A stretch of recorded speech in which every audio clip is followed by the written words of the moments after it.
Bienvenue dans On ne sait pas tout dit, les histoires marquantes de la semaine. Je vous présente tout de suite nos spécialistes. Thomas Joubert d'Europe 1, bienvenue. Bonsoir. Capucine Grabi qui va nous faire voyager à travers son site My Moon Spots. Bienvenue Capucine. Bonsoir, Antoine Habert du service des sports TF1 LCI.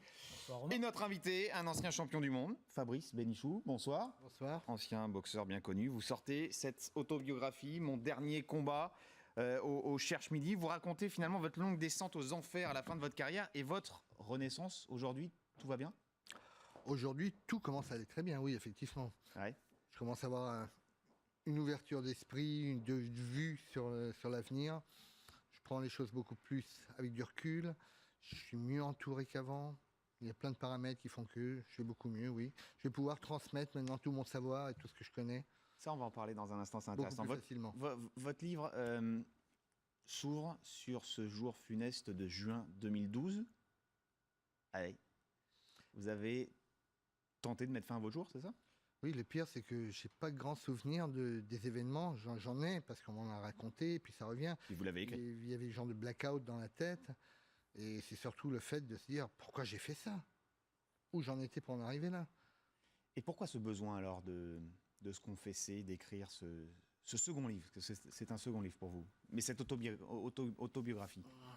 J'ai réalisé, primo d'abord, je pense que c'est une thérapie fantastique d'écrire son bouquin, pour prendre conscience soi-même de plein de choses. Secondo, j'ai pris conscience également que par rapport au parcours de la vie que j'ai eu, des hauts et des bas, la difficulté, les souffrances, et réussir à remonter, c'est le genre de choses qui peuvent arriver à tout le monde. C'est vraiment monsieur tout le monde, quelle que soit la situation, ça peut arriver. Et je donne une forme de mode d'emploi, entre guillemets, de ce qu'il faut faire pour se relever. Ouais. L'idée, c'est de partager un peu. Il faut ouvrir, partager, et surtout avoir la foi en soi-même. Ouais. Se battre, se relever, se dire on n'est pas par terre, tant qu'on n'a pas compté 10, on n'est pas KO. Il faut se relever tout le temps. Après un événement comme ça, c'est une sorte de renaissance Complètement, c'est une renaissance totale. J'entrevois l'horizon différemment aujourd'hui. J'apprécie tout, même quand je mange quelque chose, je l'apprécie. Quand je parle à quelqu'un, je l'écoute. Je le comprends. Avant, tout était recroquevillé sur moi, renfermé sur moi, tous les malheurs étaient sur moi, l'égoïsme. Bref, j'étais odieux. Mais même à l'époque de votre carrière de boxeur, quand ça allait bien, quand ça allait bien, le succès était au rendez-vous, quand la notoriété était présente. Ce n'est pas le fait que ça allait spécialement bien. Oui, ça allait bien parce que j'avais mon père derrière, une mentalisation, une préparation mentale. Il me tenait, il me soutenait mentalement constamment, mais je n'étais pas du tout responsable de ma vie. Et en fin de compte, je boxais parce qu'il fallait boxer. Je voulais être champion. Il fallait à tout prix y arriver. J'y suis arrivé, super. Mais l'après. Qu'est-ce que vous avez raté justement en sortant du ring ? Quel est le virage que vous avez loupé ? De ne pas avoir préparé mon avenir plus correctement et avoir fait... Pourquoi je n'ai pas fait plus attention aux gens qui m'entouraient, qui m'aimaient, et leur avoir fait autant de mal, m'être totalement déchargé sur ces personnes, et j'ai oublié que... C'était votre vie à vous, quoi. Voilà, c'était à moi de me boucher les fesses et puis aller de l'avant. Ouais. C'est ce que je fais aujourd'hui. Mais le sportif de haut niveau qui ne pense pas forcément à l'après, on a l'impression que c'est un grand classique. C'était un grand classique. Aujourd'hui, on a la chance d'avoir des clubs, voire même des fédérations, ou un entourage qui fait attention à se dire, tiens, on te prépare une plan de carrière, mais tu fais ça à côté. On ne sait jamais ce qui peut t'arriver, on ne sait jamais ce qu'il peut y avoir par la suite, l'après-carrière et autres. Tu auras quelque chose dans les mains pour aller de l'avant. Et même, le fait d'avoir quelque chose dans les mains pour aller de l'avant, même l'après-carrière, on continue à transmettre ce qu'on sait, ce qu'on fait, mais avec un appui à côté de savoir. C'est ce qu'il faut. On continuera à parler de votre livre dans un instant. Vous lisez la presse ? Je lis la presse. Celle-là aussi ? Surtout celle-là. Surtout celle-là. On va parler donc de cette couverture qui a beaucoup fait parler d'elle cette semaine. Elle, en fait, c'est dans lui. Je ne sais pas si vous suivez. En couverture, effectivement, c'est Rihanna. Non, c'est alors, elle, au la choix, couverture qui est dans lui. Vous avez Rihanna dévêtue. Vous avez également le projet pour la France de Michel Houellebecq, si ça vous c'est en tout intéresse. petit. Mais c'est pas. Évidemment, vous connaissant, c'est pas ça qui a retenu votre attention. C'est évidemment ces photos de Rihanna, la chanteuse internationale, qui pose nue dans ce magazine masculin. Des photos particulièrement osées qui ont même fait polémique cette semaine. Roselyne Bachelot s'est exprimée sur un plateau de télévision pour dire qu'elle trouvait que Rihanna avait des seins très moches. Ce sera à vous de juger. Ce qui a beaucoup fait parler, c'est le téton percé notamment. Et on découvre donc ces clichés qui sont à l'intérieur de lui. Une Rihanna dans des poses ultra suggestives.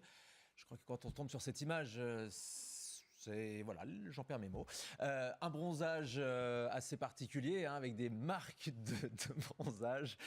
Et donc, des photos qui font polémique car elles ont été partagées par la chanteuse sur les réseaux sociaux. Elle est évidemment une grande fan de tout ce qui est Twitter, Instagram, Facebook.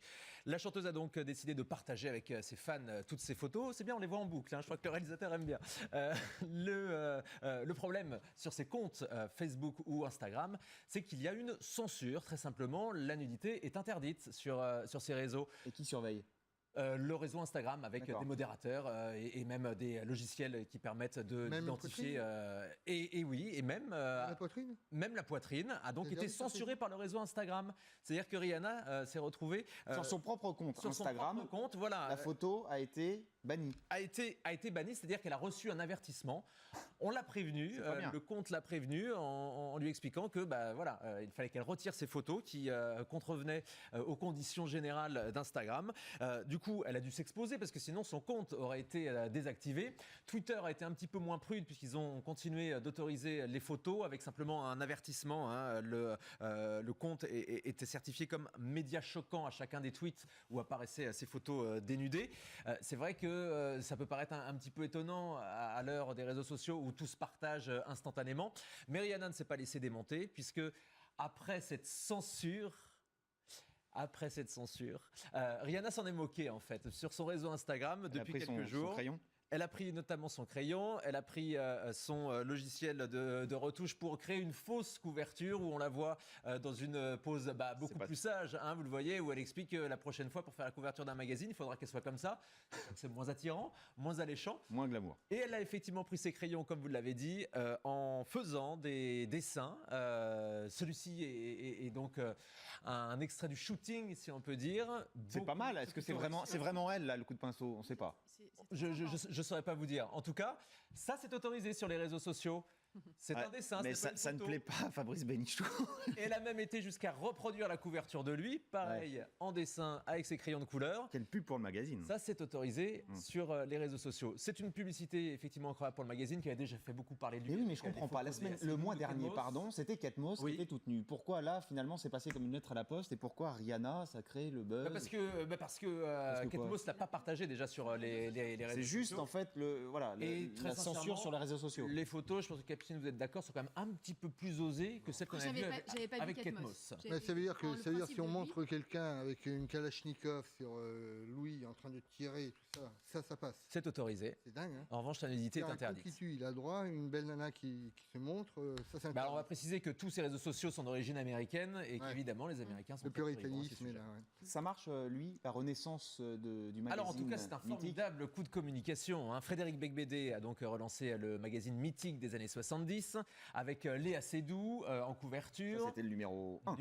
Ouais. Ensuite, il y a eu effectivement Kate Moss dans le dernier numéro. Donc en termes de communication, c'est effectivement très réussi. Tout le monde en parle. Et en kiosque. Tout le monde en parle, mais je crois que personne ne le lit. C'est vrai que le lit ou le regarde. Globalement, les ventes de la presse sont en forte baisse en ce moment. Et la presse masculine est particulièrement touchée. Moins 29% de ventes l'année dernière sur la presse masculine. Alors, on n'a pas encore les chiffres de vente précis de ce numéro avec Rihanna, puisque le temps de faire les comptes, ça met plusieurs semaines. En tout cas, les objectifs de vente de lui sont aujourd'hui entre 150 000 et 200 000 exemplaires. Le premier numéro avait très bien marché. En ce qui concerne la suite, on vérifiera dans les kiosques. On vérifiera dans les kiosques. On va parler d'un sport, vous connaissez un tout petit peu, Fabrice ? La boxe ? Le golf, non ? Vous jouez au golf ? Oui. Bon, la boxe. Sport a priori en perte de vitesse. En perte de vitesse, c'est vrai en France, c'est vrai aussi de l'autre côté de l'Atlantique, hein, avec les États-Unis. On est proche du chaos ou pas concernant ce sport bien connu, Antoine Habert ? Je suis sous contrôle de Fabrice Bénichou. Hein. On est proche du chaos en France. En tout cas, on n'a plus de champion du monde depuis 2007, depuis 7 ans. C'est beaucoup, Fabrice, à l'échelle. Remettez les gants, peut-être, Fabrice.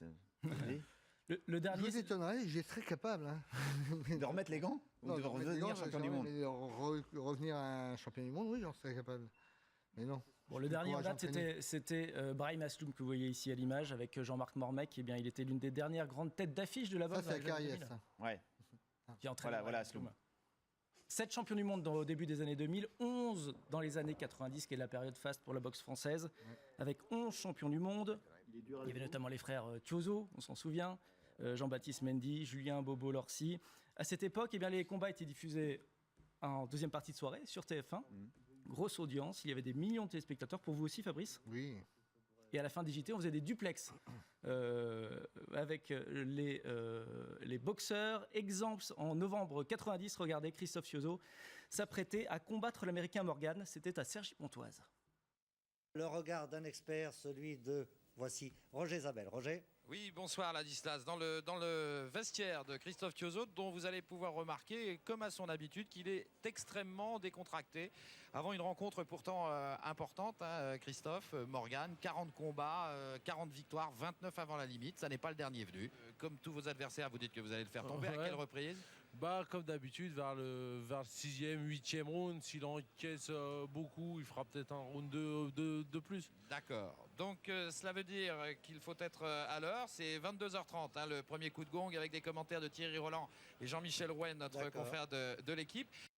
Voilà, interview dans le 20h. On en est loin aujourd'hui, Antoine. Rare, L'exposition médiatique est quasiment. Il faut aller chercher sur des chaînes de la TNT ou même bientôt des chaînes payantes. C'est une des raisons de la désaffection de la boxe française, Fabrice.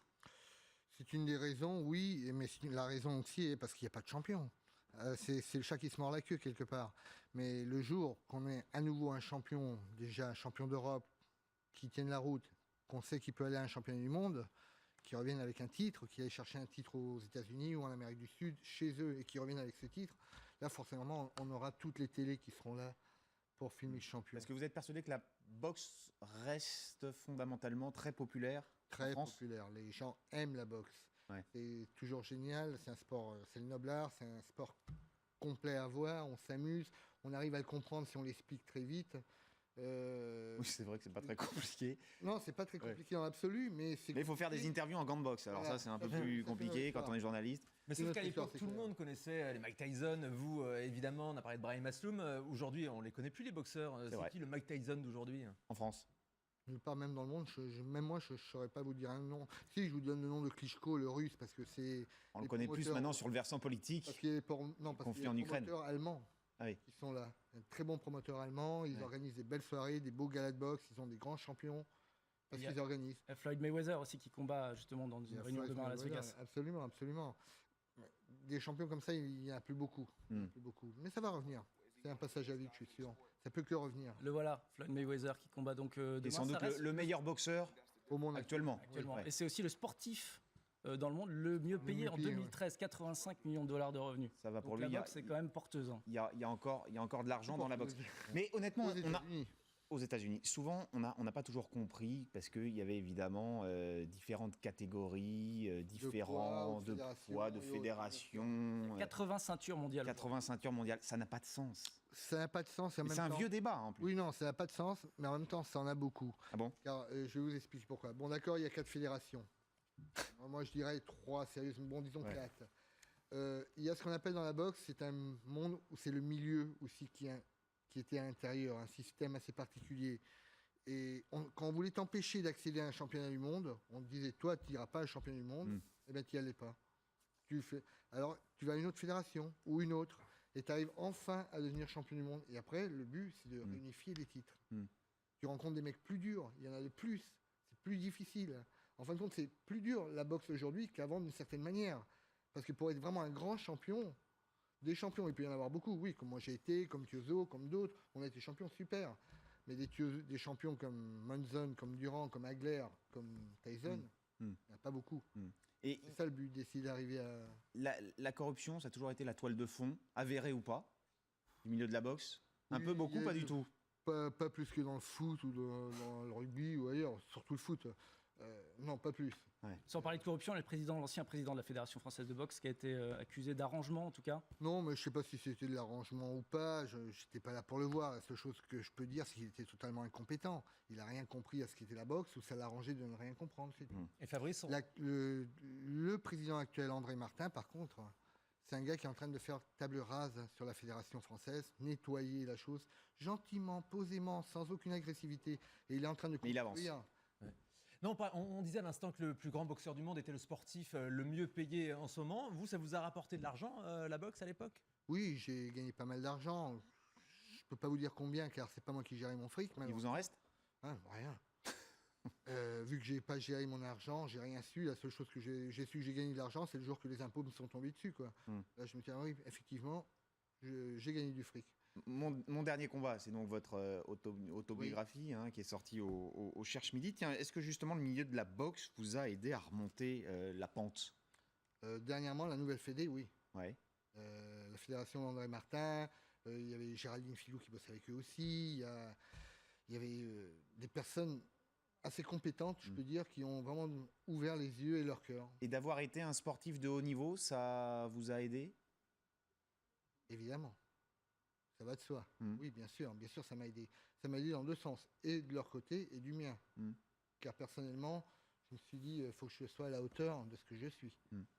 Ouais, votre ancien entraîneur disait, Fabrice Bénichou est né pour faire boxeur, dommage qu'il n'aime pas la boxe. Vous n'aimez pas la boxe, Fabrice? J'aimais pas le monde de la boxe. J'aimais pas le milieu. J'adorais ce sport car je trouve que c'est un sport vraiment complet. Vous continuez à regarder des combats? Oui, bien sûr. Enfin, moins, parce qu'il n'y a rien d'intéressant à regarder. Je regarde parce que j'ai hâte de voir de la belle boxe.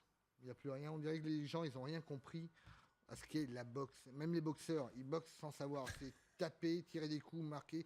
Putain, ils n'ont pas de cerveau, quoi. Vraiment, on nous prend pour des boxeurs, quoi. Ouais. C'est terrible. Vous avez beaucoup voyagé, d'ailleurs, vous le racontez pas mal dans votre... 70 pays à peu près. Dans votre bouquin. Et ben, on va prendre la direction de la Grèce à présent. Vous connaissez? Oui. Alors, un coin isolé, un coin apaisant, on peut dire ça comme ça, Capucine Grabi. C'est un lieu de vacances, finalement, peut-être une idée pour les ponts du mois de mai ou pas? Mais tout à fait. Ouais, on peut tout à fait y aller. C'est un lieu, à travers votre site My Moon Spots, que vous avez testé vous-même. Là, je teste, je sélectionne et je ne fais aucun public reportage. Ce qui est important de rappeler. Effectivement, j'ai testé et j'ai aimé cette île de carte postale. C'est d'ailleurs pour cette raison que j'ai intitulé ma rubrique « Jouer l'acteur dans un décor de cinéma ». Alors, je vais vous emmener précisément au nord de cette petite île qui s'appelle Paros, dans un petit port, Naoussa. C'est une sorte de petit Saint-Tropez local, des rues propres, léchées, des restaurants éclairés à la bougie. Ici, c'est un peu poésie, romantisme. On est très loin d'autres îles comme Mykonos ou Ios, qui sont des temples de la night. On est loin de Santorin, qui est envahi par les touristes. Et là, on est où, là? Et alors là, on est justement dans l'adresse que je vous propose de visiter, un petit boutique hôtel de poche qui s'appelle Lily Résidence, qui est situé justement à 5 minutes du petit port de Naoussa, qui vous permet donc d'y déambuler en toute tranquillité. Les chambres, vous le voyez, elles sont raffinées, la piscine de poche, les terrasses offrent une vue magnifique sur la mer Égée. Et puis, on aime le côté un peu design, immaculé, l'insertion d'art contemporain, tout en douceur, avec doigté. Voilà, c'est une adresse, une jolie adresse. Tout est blanc, hein. Tout est blanc. Mais ça, c'est super mignon, mais ouais. c'est super mignon, mais ça coûte combien? Ça coûte combien? Alors, quel Fabrice Bénichou peut s'offrir cette chambre? Ça dépend, ça dépend de l'époque. Est-ce que c'est le Fabrice Bénichou d'aujourd'hui? Ça dépend de l'époque. Ça s'appelle le Yield Management. La même chambre, elle peut valoir 110 € là en ce moment au mois de mai.